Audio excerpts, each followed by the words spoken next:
SP di siwa.com. Saya sengaja mewakili artikel kali ini dengan berita lama. Ya, berita lama yang pernah dilansir laman Kompas. Tetapi, relevansi dan keterkaitannya masih ada sampai hari ini. Meski sudah 3 tahun berselang, menyangkut Basuki Cahayapurnama atau Ahok dan para lawan politiknya. Berita yang diangkat pada 31 Januari 2017 lalu memuat keberatan Ahok dengan sejumlah kesaksian dari Ketua MUI, Ma'ruf Amin, yang kini menjabat sebagai Wapres. Keberatan dengan status Rizik Syihab yang kala itu disebut MUI sebagai ahli agama, hingga beberapa pernyataan frontal terhadap dirinya atau Ahok yang sudah di luar batas kenormalan. Sementara, GNPF MUI dipimpin oleh wakilnya Rizik Syihab yang saudara saksi tunjuk sebagai saksi ahli agama. Jelas, demo semua mendukung mau memenjarakan saya. Sampai beberapa kali sidang hingga hari ini. Selama 3 jam, sidang saya dengar dengan jelas memaksa memenjarakan saya, minta gantung saya, disalibkan saya. Ini jelas memakai MUI, saudara membiarkan Rizik melakukan itu. Dan suara Ahok diberitakan bergetar ketika mengucapkan keberatan demi keberatan itu, yang sayangnya seperti diajukan oleh para hakim sebagai otoritas dan pemimpin sidang, dengan putusan final yang kita tahu bagaimana cerita selanjutnya. Akhirnya, keluarlah perkataan epik yang sampai hari ini masih saya ingat terkait keyakinan seorang Ahok terkait kasus tuduhan penistaan agama yang diarahkan oleh para lawan politiknya itu. Pernyataan yang saya rasa mulai terbukti satu demi satu, yang oleh sebagian orang diyakini sebagai karma atas perbuatan mereka kepada Ahok. Percayalah, sebagai penutup, kalau Anda menzalimi saya, yang Anda lawan adalah Tuhan yang Maha Esa. Saya akan buktikan satu persatu, dipermalukan. Terima kasih. Saya teringat akan berita lama ini, lalu mencari dan menemukannya setelah googling.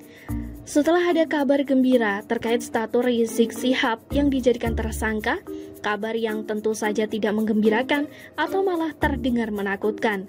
Bagi Rizik sendiri, juga para anggota yang kerap menjuluki diri mereka sebagai laskar itu. Kita tahu bagaimana belum lama ini aparat kepolisian menetapkan Rizik dan 5 orang yang terkait dengan acara di Petamburan itu sebagai tersangka. Rizik dikenakan pasal 160 KUHP tentang penghasutan dan pasal 216 KUHP tentang upaya melawan petugas. Status yang alasannya sudah cukup bahkan sangat jelas. Jadi tidak hanya terkait status sebagai tuan rumah yang kebetulan ketempatan acara seperti disampaikan oleh kubu FPI, seperti lansiran Kompas. Sekali lagi, saya perlu tegaskan bahwa pasal yang dikenakan kepada Rizik terkait penghasutan dan upaya melawan petugas. Jika baru dinyatakan sebagai saksi saja, seorang Rizik Syihab kerap mangkir bahkan bersembunyi. Apalagi ini, statusnya sudah sebagai tersangka. Saya yakin, sejak status tersangkanya sampai ke telinga Rizik, berbagai alasan hingga taktik untuk mengelak, tidak memenuhi panggilan petugas, hingga mungkin rencana bersembunyi dan lari, seperti yang dulu terjadi, bisa saja mulai disusun alih-alih bertanggung jawab secara kesatria. Jangan pernah bandingkan orang ini dengan Ahok, karena takkan pernah dapat dibandingkan dilihat dari sisi manapun. Apa yang terjadi pada Rizik ini hanyalah bagian kecil dari balasan Tuhan atas sikap dan efronnya yang luar biasa mengerikan untuk memenjarakan seorang Basuki Cahayapurnama. Bedanya, jika Ahok sudah memenuhi tuntutan hukum dan disel di Makobrimob, lalu kini hidup sebagai seorang yang bebas dengan keluarganya. Giliran Rizik Syihab yang kini hidup sebagai terpenjara.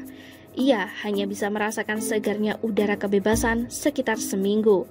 Sebelum ketegasan dari aparat gabungan dengan masyarakat yang mendukung, mulai berdatangan satu demi satu ke dalam kehidupan Big Iman yang satu ini.